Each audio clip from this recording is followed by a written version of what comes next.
네, 모두의 한국사 김범석입니다. 세한도 해서 오늘 조선시대의 가장 대표적인 서화 중에 하나죠. 국보 180호로 지정이 되어 있는 추사 김정희의 세한도의 운명에 대해서 한번 정리를 해볼까 합니다. 추사 김정희. 자, 일단 세한도 이 그림은 뭐 우리가 이제 많은 그 미디어 매체 또는 뭐 미술 관련 또는 교과서, 역사 교과서를 통해서 많이 직간접적으로 봤던 그런 그림이죠. 그림을 보시게 되면은 뭐 완당이라는 이렇게 그 직인도 찍히는 것 같고 한자로 세한도 해서 얼핏 이게 아주 그냥 여백이 상당히 그냥 많죠.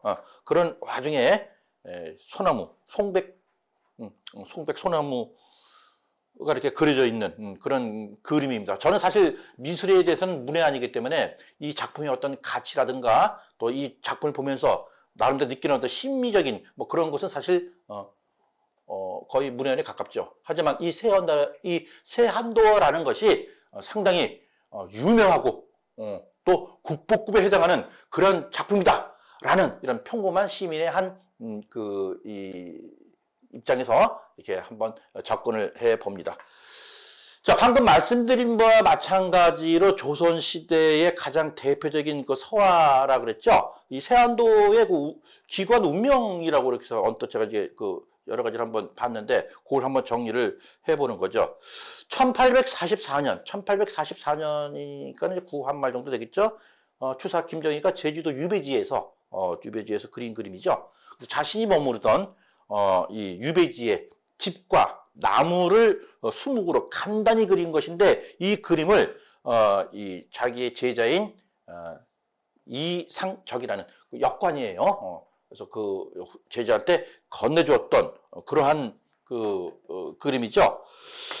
자, 이 추사 김정희는 그 실학자로 유명하죠. 그래서 이 청나라의 고중학의 영향을 받아 이 금속학을 연구했고, 아주 뛰어난 그 예술가였고, 또 금속과안록이라고 해서 또 북한산 순수비를 또 이렇게 해독했던 그런 또 그런 분이 바로 또 추사 김정희죠. 자, 어찌됐든 간에 이 추사 김정희가 제자 이상적에게 선물로 주었던 작품이 바로 무엇이다? 세한도다. 이렇게 볼 수가 있겠습니다. 자, 그래서 이 세한도는 이게 가로가 길죠. 가로가 69.2cm, 또 세로는 23cm의 크기다. 이렇게 나오고 있어요. 자, 이 그림은 말씀드렸듯이 그 제주도에서 귀향살이 할 때 이 그림이라고 그랬죠. 그래서 이 그림 끝 부분에는 이제 자신이 직접 쓴 글이 있죠. 그래서 이 글은 어떤 그 이완적이라는 이완적이 아니죠. 죄송합니다. 이상적이라는 제자, 즉 스승과 제자의 그 사제간의 의리를 잊지 않고, 그죠?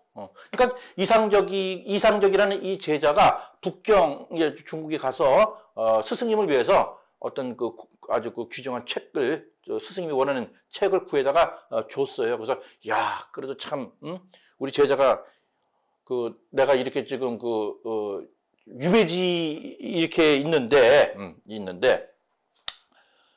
그래도 보잘것없는 내가 이렇게 좀 별로 좀 낫지도 못하는 상태에서 나를 위해서 변함없이 네가 나를 이렇게 대해주는구나. 정말 그런 거에 대한 고마움으로 이제 준 거죠. 그래서 이런 이상적 너의 인품을 내가 소나무와 잣나무에 비유해서 내가 답례로 그려주마. 바로 그거였죠.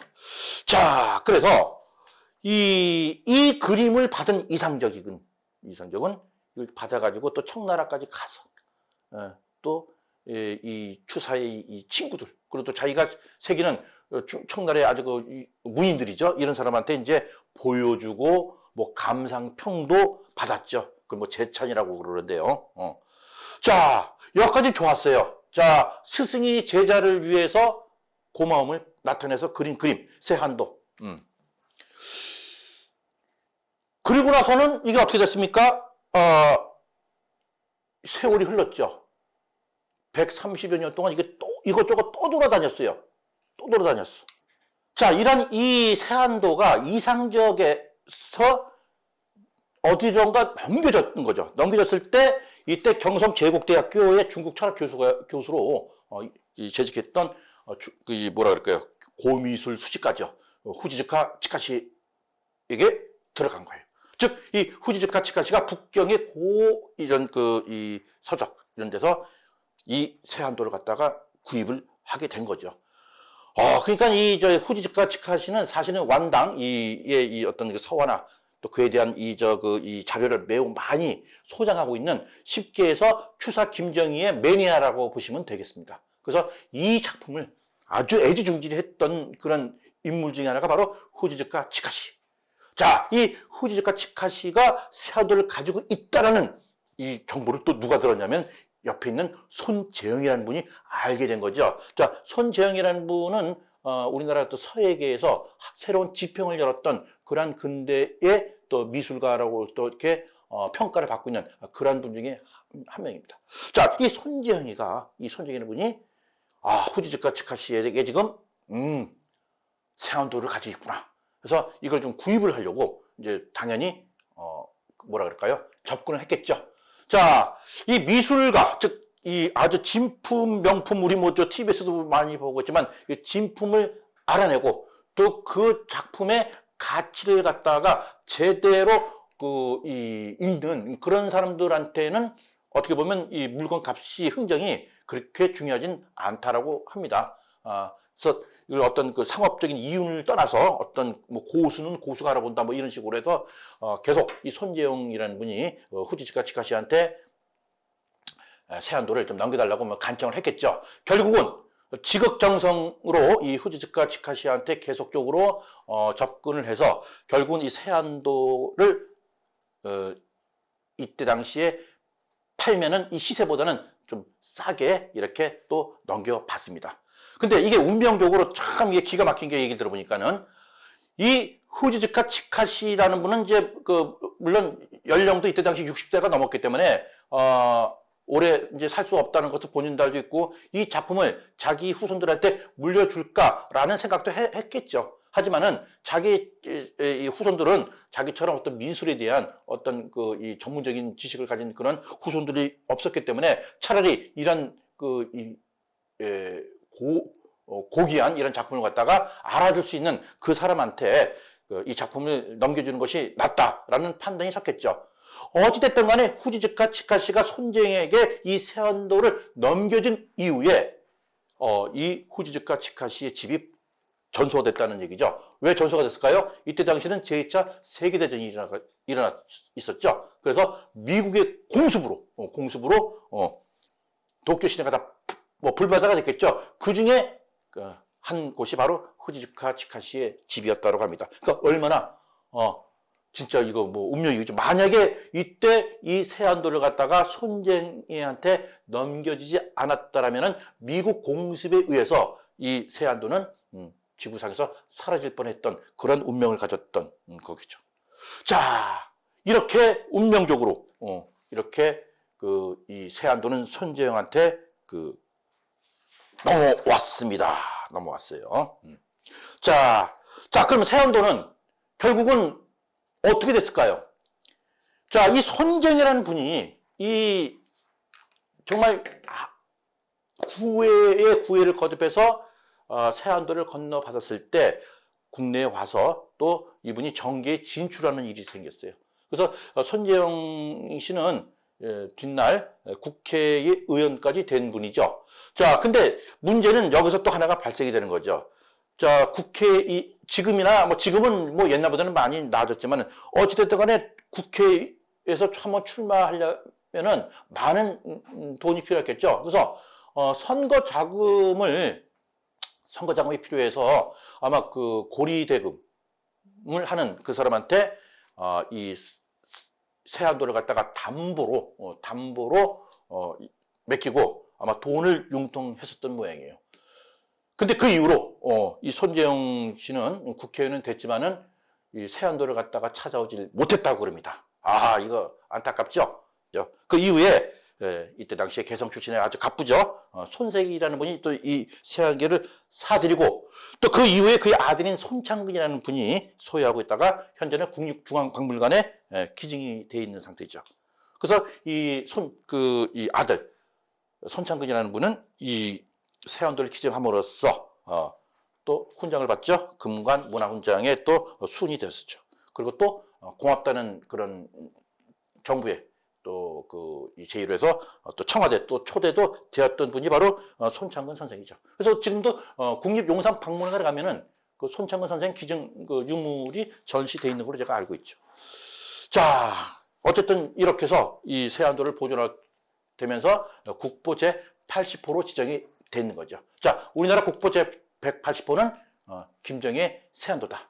근데 상식적으로 우리가 아는 분은 알겠지만은 이제 국보라는 것이 뭡니까? 이제 제 몇 호 이거 없어졌어요. 현재 우리나라의 국보는 약 338권 정도가 지정이 돼 있고 또 국보 다음에 또 뭐가 있어요? 보물 있죠? 보물은 한 300권 정도가 보물로 지정이 돼 있는데 뭐랄까요? 국보 제1호, 숭례문 국보 제18호 해가지고서 이게 뭔가 국보에 서열 1위부터 몇 위 이런 식으로 아마 서열화식으로 돼서 어떤 오해를 불러드릴 수 있는 그런 소지가 있다 해가지고서 2021년도 이후부터 10월 달인가 이때부터는 우리나라에는 국보와 보물 지정 번호를 없애버렸어요. 그래서 지금 이제 국보로 이렇게 지정돼 있다 이런 식으로만 돼 있죠. 그러니까 이미 기존에 국보로 지정돼 있는 것은 국보 1호부터 국보 제 338호까지 지정은 돼 있다 하더라도 그 이후로부터는 국보 제 몇 호라는 건 없다라는 것만 우리가 좀 이번 기회에 다시 한번 알고 있으면 좋을 듯 합니다. 자, 어찌됐든 국보 제 180호로 지정이 됐다는 거 알고 있어야 되겠죠. 자, 우리 문화재의 보유와 허화 시대에 대해서 한번 또 언급을 한번 해보고자 합니다. 자, 우리나라의 문화재는 지금 어떻게 많다고 생각하십니까? 적다고 생각하십니까?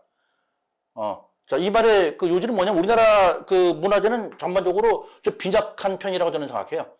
자, 그 영국의 대형 박물관 그러면 거의 소장하는 그 유물이 약 한 800만 점이라고 하네요. 그러니까 도저히 상상이 안 가는 정도의 엄청난 그 유물을 보유하고 있죠. 물론 대영 제국 시기에 수많은 이 식민지에서 많이 강탈했던 그런 유물을 추측해 볼 때 이해는 쉽게 가죠. 또 프랑스의 루브르 박물관은 약 한 70만 점 정도의 뭐랄까요? 유물을 또 소장하고 있고. 그러니까 800만 점, 70만 점, 또 대만 고궁박물관 같은 경우는 소위 얘기해서 중국 본토에서 자금성하고 만리장성만 빼고는 다 가지고 왔다는 얘기 아닙니까? 그 수십만 점이 가지고 있는 거죠. 그걸 갖다가 이제 어느 정도 기간을 통해서 이렇게 교체하면서 이제 이 일반인들한테 소위 그 국보급 유물들을 이제 전시를 하고 있는데 우리나라는 방금 말씀드린 바와 마찬가지로 국보급은 약 한 340여 건, 또 보물은 한 2,400여 건이 이제 전국에 산재하고 있는 거죠. 자, 그럼 우리나라의 이 문화재는 분명 외국, 영국, 프랑스, 대만 이런 그 선진 그런 박물관보다는 문화재 보유가 상당히 적은 건 사실이에요. 근데 제가 한번 일전에 용산 국립박물관 홈페이지를 한번 보다 보니까는 현재 용산 국립박물관에서 보유 중인 그 유물은 약 150만 점이라고 그러는데 전 도저히 납득이 안 가요. 150만 점. 저 개인적으로 용산 국립박물관을 서울에 거주하기 때문에 이제 시간 날 때마다 짬짬이 가서 구경을 하고 있는데 별로 이렇게 바뀐 게 없어요. 그래서 특별 전시회 같은 것 외에는 그냥 상설 전시 가면 뭔가 교체된 그런 흔적이 전혀 느끼지를 못하는, 있어도 별로 이렇게 많이 바뀌진 않는 그런 걸 제가 봤는데, 자, 문화재 보유 왜 허화시를 한번 조금 더 정리를 해볼까 합니다. 자, 우리나라의 문화재가 왜 이렇게 적을까? 첫 번째는 당연히 외세 침탈이겠죠. 자, 외세 침탈, 외세 침략으로 해서 우리나라의 국보가 많이 해외로 유출했다. 말 되죠. 말 되지만은 생각 외로 그렇게 그렇게 많지는 않아요. 다시 이야기해서 우리나라에서 보유하고 있는 이 문화재는 무슨 병인양요, 신미양요 해가지고서 또 무슨 몽골 침략해서 우리나라에 있는 유물을 갖다가 불태우고 이건 있고 근대에 와서 뭐 이제 병인양요 때 우리나라 국복을 가져간 거, 그 뭐 다 아는 사실이지만, 근데 그게 양이 얼마나 되겠습니까? 우리 전체적인 양으로 볼 때. 그것보다는 우리나라의 문화재를 갖다가 외국에다가 팔았다는 게 문제가 이제 심각한 거죠. 다시 얘기해서 우리나라의 문화재는 침략에 의해서 뺏긴 것보다는 싼 값에, 헐값에 내다 판 것이 더 많았다라는 것이 제가 얘기하는 핵심 키워드죠. 즉 우리나라 국민들은 문화재에 대한 가치를 제대로 알지 못했다는 거죠. 자, 우리나라의 문화재를 갖다가 가장 많이 열심히 수집했던 나라가 어느 나라입니까? 바로 일본 사람, 일본인들이에요, 일본인들. 자, 일본인들은 당연히 조선을 갖다가 강점하면서 조선의 많은 문화재를 갖다가 다른 나라보다는 쉽게 얻을 수 있는 그러한 유리한 위치에 있었죠. 자, 이런 일제 강점기 시대 때 일본의 도자기상 고물 어떤 물건을 갖다가 경매에 팔려고 내다 팔려고 하면서 이 조선 사람들한테 많이 이제 그 돈을 갖다가 이제 이 싼 값에 사게 된 거죠. 근데 우리나라 사람들은 뭡니까? 이 작품, 이 유물의 가치를 갖다가 잘 모르니까는 못 먹고 못 살고 헐벗고 그러니까는 돈만 주면은 무조건 뭐예요? 이게 웬 떡이냐? 이게 웬 복권이냐? 해가지고 내다 팔았다는 거죠. 자, 이렇게 해외에 많이 퍼져 있는 우리나라 유물이 사실은 뭐 침탈보다는 팔아당긴 게 많았다라는 거 다시 한번 제가 강조드립니다. 자, 이런 한국 문화재들이 싼 가격에 외국에 팔려 나가는 것을 갖다가 막으려고 한 사람들도 있었죠. 그 대표적인 분이 바로 호암 이병철, 또 간송 전영필이죠. 자, 이 삼성그룹의 창업자 호암 이병철 같은 분은 일본으로 빠져나가는 한국 문화재를 갖다 지키기 위해서 이 도굴꾼들이 가져오는 물건들을 갖다가 부르는 대로 다 돈 주고 다 샀어요. 그러니까 이 도굴꾼들이 아무리 비싸기는 하지만 자신이 그 돈을 갖다가 지불하지 않으면은 결국 이 유물은 결국은 다른 나라로 가게 되겠죠. 그래서 결국 그 돈을 다 주고 삽니다. 자, 그래서 그렇게 모은 작품들로 호암 미술관을 만들었죠. 간송 전현필도 마찬가지죠. 우리 한국 문화재를 지키기 위해서, 그죠? 전 재산을 들여서 문화재를 사 모았습니다. 그래서 이 전영필, 간송 전영필이 만든 간송 미술관에도 국보가 무려 12점이나 돼요. 12점. 또 호암미술관에도 뭐요? 국보가 무려 12점이나 되는 거죠. 자, 흔히 영국 사람들은 식민지 인도와 셰익스피어의 작품을 바꾸지 않을 정도로 문화적 예술 작품에 대한 가치를 높이 산다고 합니다. 자, 우리나라도 자, 이렇게 이제 이 세안도의 기구한 운명처럼 이런 일이 다시는 되풀이되지 않고 5천년 유구한 역사와 또 전통을 갖다가 지키는 그런 이 마음으로 우리 많은 문화재를 갖다가 현재 있는 거 잘 보유하고 또 해외에 많이 퍼져 있는 값싸게 팔려나갔던 그런 유물들을 조속한 시일 내에 또 빠른 시간 내에 또 우리나라에 또 많이 또 올 수 있도록 우리 모두 노력을 해야 되겠습니다. 자, 우리 문화재 세안도 한번 정리했던 그런 시간 가졌습니다. 모대한국사 김범석이었습니다.